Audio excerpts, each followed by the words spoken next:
Hi అండి, నమస్తే అండి. Welcome back to my channel 90s middle class అమ్మ. ఇదిగోండి చూస్తున్నారు కదా, తామర గింజలండి. పూల్ మక్కని అని కూడా అంటారు కదండి.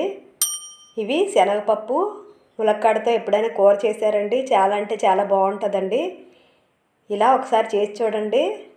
ఇది రైస్లోకి చపాతీలోకి సూపర్గా ఉంటుందండి. ముందుగా ఒక 4 టేబుల్ స్పూన్లు శనగపప్పు బాగా నానబెట్టుకోవాలండి. కడిగి శుభ్రంగా ఒక 4-5 గంటలు నానబెట్టుకుంటే బాగా నాని మంచిగా ఉడికిపోతుందండి. ఉదయం చేసుకునేటట్లయితే మీరు నైటే నానబెట్టుకుని పెట్టుకుంటే మంచిదండి, బాగుంటుంది, మంచిగా నానిపోతాయి. ఇదిగోండి, కళాయిలో ఆయిల్ వేసుకొని కొద్దిగా ఆవాలు జీలకర్ర వేసుకోవాలి. తర్వాత కరివేపాకు వేసుకొని ఆ తర్వాత వేగనిచ్చితే ఉల్లిపాయ ముక్కలు పచ్చిమిర్చి కూడా వేసుకోవాలి. ఇలా బాగా మగ్గిన తర్వాత ఉల్లిపాయలు అల్లం వెల్లుల్లి పేస్ట్ 1 టీ స్పూన్ వేసుకోవాలి.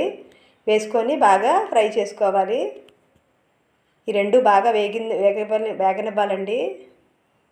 వేగిన తర్వాత ఒక చిన్న సైజు అయితే 3 టమాటాలు ఈ విధంగా అయితే ముక్కలుగా చేసుకొని వేసుకొని మగ్గించుకోవాలి. చాలా అంటే చాలా బాగుంటుందండి.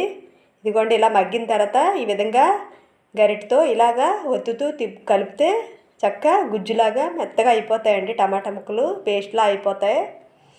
ఇలా కాసేపు వేపుకున్న తర్వాత ఇప్పుడు ఇందులో మనం నానబెట్టుకుని శనగపప్పు వేసేసుకోవాలి. అలాగే ఒక ములక్కాడ వేసుకోవాలి.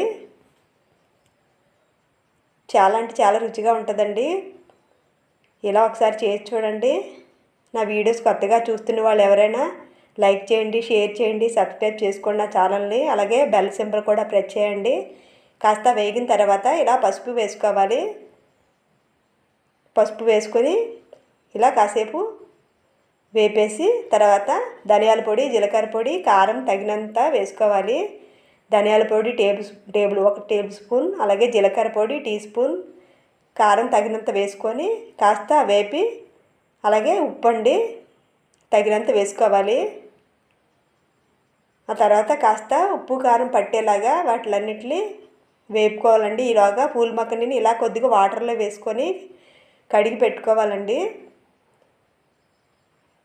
పెట్టుకొని ఇప్పుడు కొద్దిగా పిండేసి వేసేసుకోవాలి. చాలా అంటే చాలా రుచిగా ఉంటుందండి.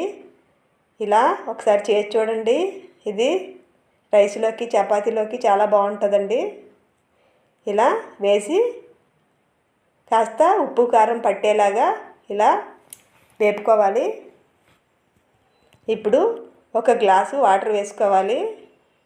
ఈ శనగపప్పు ములక్కాడ ముక్కలు ఉడకాలి కదండి, అందుకోసం ఈ ముక్కలు ములిగేలాగా ఈ విధంగా చూస్తున్నారు కదా, ఇలా వేసుకోవాలి. వాటర్ని అయితే వేసుకొని మధ్య మధ్యలో కలుపుతూ మూత తీస్తూ ఉడికించుకోవాలండి.